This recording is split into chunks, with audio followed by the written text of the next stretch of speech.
নমস্কাৰ। এই মুহূৰ্তত আহি পৰিছে অসমবাসী ৰাইজৰ কাৰণে কেইবাটাও গুৰুত্বপূৰ্ণ খবৰ। অৰুণোদয় আঁচনিক লৈ হিমন্ত বিশ্ব শৰ্মাৰ বৃহৎ ঘোষণা। যিসকলে অৰুণোদয় আঁচনি ধন এতিয়ালৈকে পোৱা নাই তেওঁলোকৰ বাবে এটা ডাঙৰ খবৰ। আৰু মুখ্যমন্ত্ৰী নিযুত মইনা আঁচনিক লৈ বৃহৎ ঘোষণা। যিসকলে মুখ্যমন্ত্ৰী নিযুত মইনা আঁচনি ফৰ্মখন ক'ৰ পৰা আনিব লাগিব, কেনেকৈ ফিল আপ কৰিব লাগিব, ক'ত জমা দিব লাগিব আৰু ফৰ্মখন ক'ৰ পৰা ল'ব সবিশেষ জানিব এইটো ভিডিঅ'ৰ মাধ্যমত। আৰু মহিলা উদ্যমিতা আঁচনি অৰ্থাৎ যিসকলে আত্মসহায়ক গোটৰ 10,000 টকাৰ বাবে আবেদন কৰিছিলে তেওঁলোকৰ বিষয়ে লৈ এটা ডাঙৰ আপডেট আহিছে।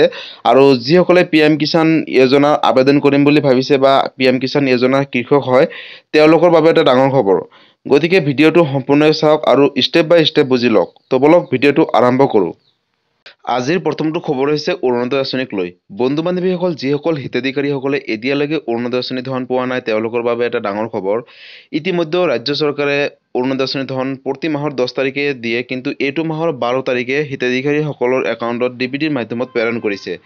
কিন্তু এতিয়ালৈকে বহুত হিতাধিকাৰীসকলে, যোগ্য হিতাধিকাৰীসকলে এতিয়ালৈকে অৰুণোদয় আঁচনি ধন পোৱা নাই। কিন্তু কিয় পোৱা নাই আৰু কি কৰিলে পাব? চাওক বন্ধু বান্ধৱীসকল, মই এজন অফিচাৰৰ লগত যোগাযোগ কৰিছিলোঁ আৰু সুধিছিলোঁ এই মাহৰ অৰুণোদয় আঁচনি বহুত যোগ্য হিতাধিকাৰী কিয় পোৱা নাই আৰু কিয় অৰুণোদয় আঁচনিৰ পৰা বঞ্চিত আছে। তেওঁ কৈছে যে অৰুণোদয় আঁচনিৰ ধনটো হৈছে DBTৰ মাধ্যমত প্ৰেৰণ কৰে। গতিকে কেতিয়াবা হয়তো এদিন দুদিন লেট হোৱাৰ কাৰণটো হ'ল চবৰে বেংক একাউণ্টটো একেটা ব্ৰাঞ্চৰ নহয়। হয়তো কিছুমানৰ গাঁৱলীয়া বেংক আছে, ষ্টেট বেংক আছে, তাৰপিছত ইউকো বেংক আছে। গতিকে কেতিয়াবা চাৰ্ভাৰ প্ৰব্লেম হয়, তাৰ বাবে হয়তো এদিন দুদিন লেট হয় বা 3 দিন লেট হয়। গতিকে যিসকল যোগ্য হিতাধিকাৰী হয় তেওঁলোকৰ একাউণ্টত পইচাটো পোনপটীয়াকৈ সোমাবই, কিন্তু হয়তো এদিন দুদিন লেট হ'ব পাৰে বুলি কৈছে। তো বন্ধু বান্ধৱীসকল, আৰু ইতিমধ্যে মোক 12 তাৰিখে কিছুমানে পোৱা নাই, তেওঁলোকে 13 তাৰিখে মোক কমেণ্ট কৰিছে যে আমি আজিও পোৱা নাই। কিন্তু আজি ৰাতিপুৱা অৰ্থাৎ 14 তাৰিখে কিন্তু বহুতে কমেণ্ট কৰিছে আমি অৰুণোদয় আঁচনিৰ ধনটো পালোঁ বুলি। তো বন্ধু বান্ধৱীসকল, গতিকে আপোনালোকে যদি এজন যোগ্য হিতাধিকাৰী হয় অৰুণোদয় আঁচনিৰ বাবে, তেন্তে আপোনালোকেও কিন্তু পোনপটীয়াকৈ আপোনালোকৰ বেংক একাউণ্টত এই অৰুণোদয় আঁচনিৰ ধন 12 তাৰিখে যোনটো 1250 টকা দিছিলে আপোনালোকেও নিজৰ বেংক একাউণ্টত লাভ কৰিব পাৰিব DBTৰ মাধ্যমত। আৰু যিসকলে বঞ্চিত থাকিব তেওঁলোকৰ কাৰণটো হৈছে হয়তো আধাৰৰ লগত বেংক একাউণ্টটো লিংক নাই। আৰু আধাৰ কাৰ্ডৰ লগত বেংক একাউণ্টটো লিংক নাথাকিলে কিন্তু আজিকালি DBTৰ মাধ্যমতহে প্ৰেৰণ কৰে টকাটো ৰাজ্য চৰকাৰে। গতিকে যদি লিংক নাথাকে তেতিয়াহ'লে কিন্তু আপোনালোকে অৰুণোদয় আঁচনিৰ ধনৰ পৰা বঞ্চিত থাকিব। আৰু যদি ৰেচন কাৰ্ডৰ লগত আধাৰ কাৰ্ডটো লিংক নাই তেনে ক্ষেত্ৰতো বঞ্চিত থাকিব বুলিও ঘোষণা কৰিছে মুখ্যমন্ত্ৰী নিজ মুখে। গতিকে বন্ধু বান্ধৱীসকল, যদি আপোনালোকে এতিয়ালৈকে ৰেচন কাৰ্ডৰ লগত আধাৰ কাৰ্ডটো লিংক কৰা নাই তেন্তে লিংক কেনেকৈ কৰিব বহুতেই মোক কমেণ্ট কৰিছে। গতিকে বন্ধু বান্ধৱীসকল, যদি আপোনালোকে আধাৰ কাৰ্ডৰ লগত বেংক একাউণ্টটো লিংক কৰিবলৈ বিচাৰিছে তেন্তে আপোনালোকে সুলভ মূল্যৰ দোকানত গৈ আপোনালোকে আধাৰ কাৰ্ডৰ লগত ৰেচন কাৰ্ডটো লিংক কৰিব পাৰিব। অৰ্থাৎ য'ত বিনামূলীয়াকৈ চাউল দিয়ে, চৰকাৰী চাউল দিয়ে, তাতে গৈ কিন্তু সেই সুলভ মূল্যৰ দোকানীৰ লগত আপোনালোকে যোগাযোগ কৰক আৰু আপোনালোকৰ ৰেচন কাৰ্ডৰ লগত আধাৰ কাৰ্ডটো লিংক কৰক। আৰু লিংক কৰাৰ পিছত কিন্তু আপোনালোকে যদি যোগ্য হিতাধিকাৰী হয় তেতিয়াহ'লে অহা মাহেকৰ পৰা আকৌ অৰুণোদয় আঁচনি ধনসমূহ পোনপটীয়াকৈ আপোনালোকৰ বেংক একাউণ্টত লাভ কৰিব। আৰু যিসকলে এতিয়ালৈকে বেংকৰ লগত আধাৰ কাৰ্ড লিংক কৰা নাই বা বুজি পোৱা নাই যে বেংকৰ লগত আধাৰ কাৰ্ড কেনেকৈ লিংক কৰিম, ক'ত কৰিম, চাওক বেংকত গৈ কিন্তু আপোনালোকৰ যোনটো ব্ৰাঞ্চ আছে সেই ব্ৰাঞ্চত আপোনালোকে নথিপত্ৰখিনি লৈ যাব আৰু তাতে গৈ পিনে কিন্তু আপোনালোকে বেংকৰ লগত আধাৰ কাৰ্ডটো লিংক কৰিব পাৰিব। অন্যথা কিন্তু আপোনালোকে অৰুণোদয় আঁচনিৰ ধনৰ পৰা বঞ্চিত থাকিব। আৰু এই কথা মই কোৱা নাই, হিমন্ত বিশ্ব শৰ্মাই নিজ মুখে ঘোষণা কৰিছে। গতিকে আৰু যিসকলে ধৰক পূৰ্বত ৰেচন কাৰ্ড নথকা পৰিয়ালেও পাই আহিছিলে বা আধাৰ কাৰ্ড নথকা পৰিয়ালেও পাই আহিছিলে, কিন্তু এতিয়াৰে পৰা আৰু নহ'ব, অৰ্থাৎ নিদিব বুলি ঘোষণা কৰিছে।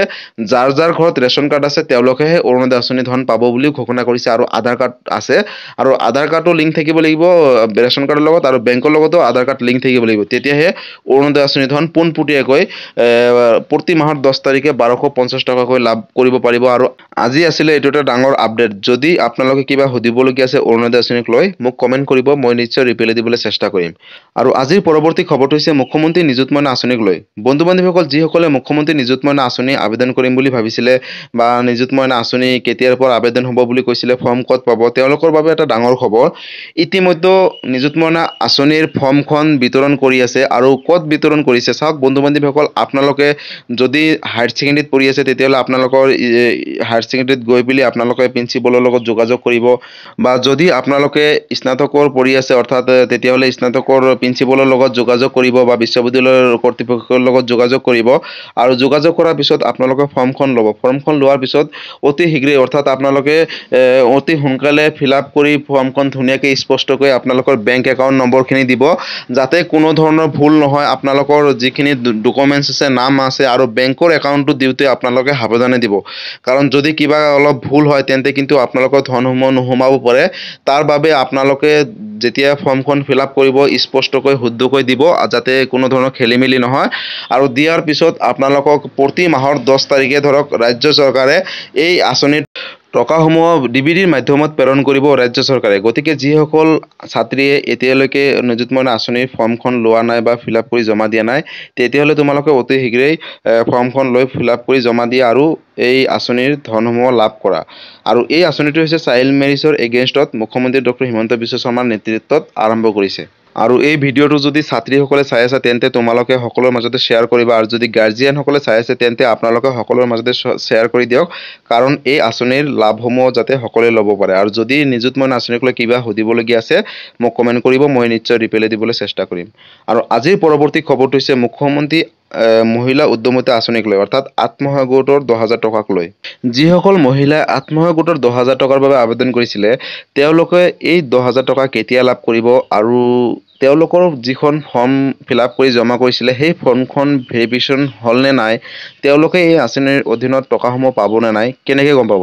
চাওক বন্ধু বান্ধৱীসকল, বা আপোনালোকে যদি এগৰাকী মহিলা হয় তেন্তে আপোনালোকৰ বাবে ভাল খবৰ।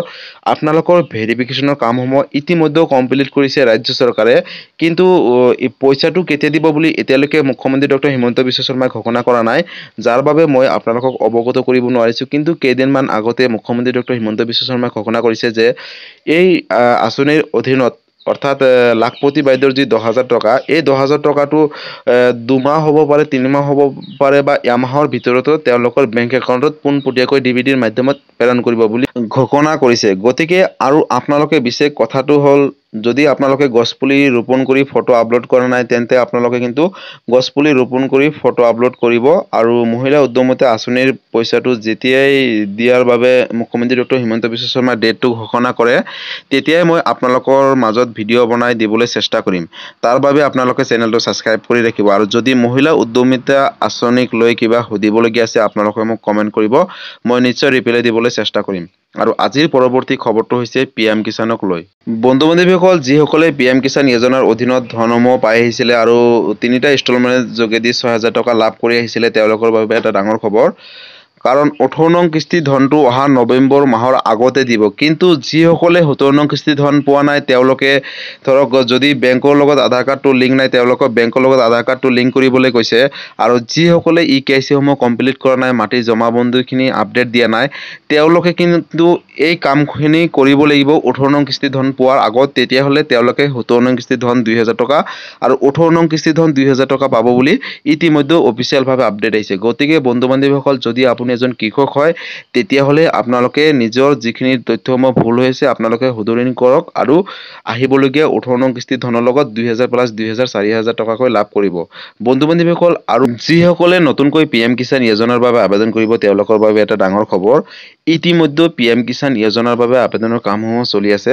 অনলাইনৰ মাধ্যমত আবেদন কৰিব পাৰিব। আপোনালোকে যদি মোবাইলত কৰিম বুলি ক'লেও পাৰিব, আৰু যদি মোবাইলত কিবা অসুবিধা হয় তেন্তে আপোনালোকে ওচৰ চুবুৰীয়া CSC চেণ্টাৰত গৈ আপোনালোকে নতুনকৈ PM কিষাণ যোজনাৰ বাবে আবেদন কৰিব পাৰিব। আৰু আবেদন কৰাৰ সময়ত যিখন ফৰ্ম দিব কম্পিউটাৰ দোকানৰ পৰা, সেই ফৰ্মখন লৈ মণ্ডলৰ চহী মৰাই আপোনালোকে এগ্ৰিকালচাৰ অফিচত জমা দিব। আৰু যেতিয়া আপোনালোকৰ এপ্ৰুভ হৈ যাব তেতিয়া কিন্তু আপোনালোকৰ নতুনকৈ লিষ্টত নাম আহিব। আৰু লিষ্টত যেতিয়া নাম আহিব তেতিয়া গম পাব যে আপোনালোকে এজন যোগ্য হিতাধিকাৰী হৈ পৰিলে, আৰু লগালগ আপোনালোকে 18 নং কিস্তি ধন যেতিয়াই কেন্দ্ৰীয় চৰকাৰে প্ৰেৰণ কৰিব আপোনালোকৰ বেংক একাউণ্টত নিজে নিজে 2,000 টকা সোমাই যাব। গতিকে বন্ধু বান্ধৱীসকল, যদি আপোনালোকে এজন কৃষক হয় আৰু এতিয়ালৈকে PM কিষাণ যোজনা আবেদন কৰা নাই তেন্তে আজি আবেদন কৰক। ইতিমধ্যে আবেদনৰ কামসমূহ চলি আছে। আৰু PM কিষাণ যোজনাক লৈ যদি কিবা সুধিবলগীয়া আছে মোক কমেণ্ট কৰিব, মই নিশ্চয় ৰিপ্লাই দিবলৈ চেষ্টা কৰিম। বন্ধু বান্ধৱীসকল, আজি আছিলে এইকেইটা ইম্পৰ্টেণ্ট আৰু গুৰুত্বপূৰ্ণ খবৰসমূহ।